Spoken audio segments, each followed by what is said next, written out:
حوت کەس لە ڕۆژی قیامەتە شەفاعەتت بووەکەن. ئەزانی یعنی چی شەفاعەت؟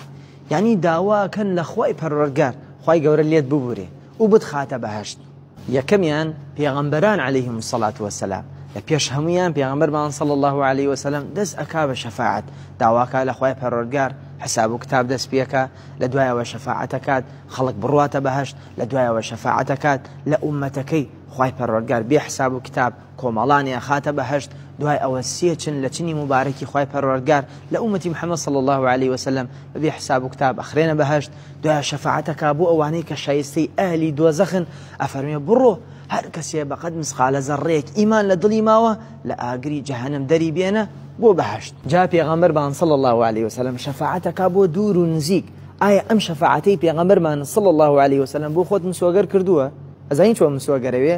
لە فەرمودەیەکی صحیحا فەرمێتی هەر کەسێ لە دوای بانگ سەڵاوتدا لە دیارم و دوعای وەسیلە بخوێنێ شەفاعەتی من بۆی مسوەگەر بووە. دووەمیان ئەوسا فریشتەکانی خوای پەروەردگار دەسەکەنە شەفاعەت.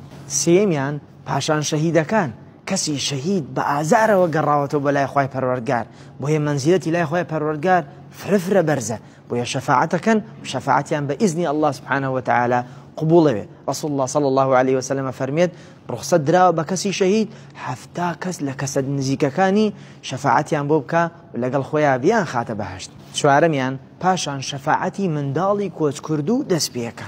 بەڵێ هەر کەسێ لە دنیا جەرگی سوتاوێ مناڵێ دوان سیان خوای گەورە لی سند بێتەوە لە قیامەتە شەفاعەتەکەم بۆ دایک و باوکیان.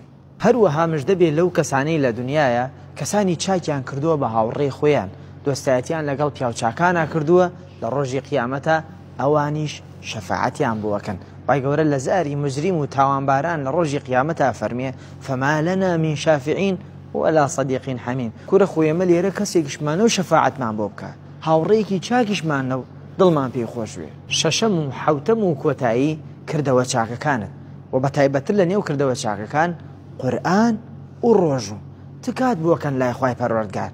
جا مەخابن بوو ئەو کەسەی کە ئەمانەی کە باسمان کرد لە قیامەتە هیچ کامیان شەفاعەتی بۆ ناکەن. داواکەم لە خوای پەروەردگار خوای گەورە لە شەفاعەتی ئەمانە یەبەشمانەکە. ئامین. والسلام عليكم.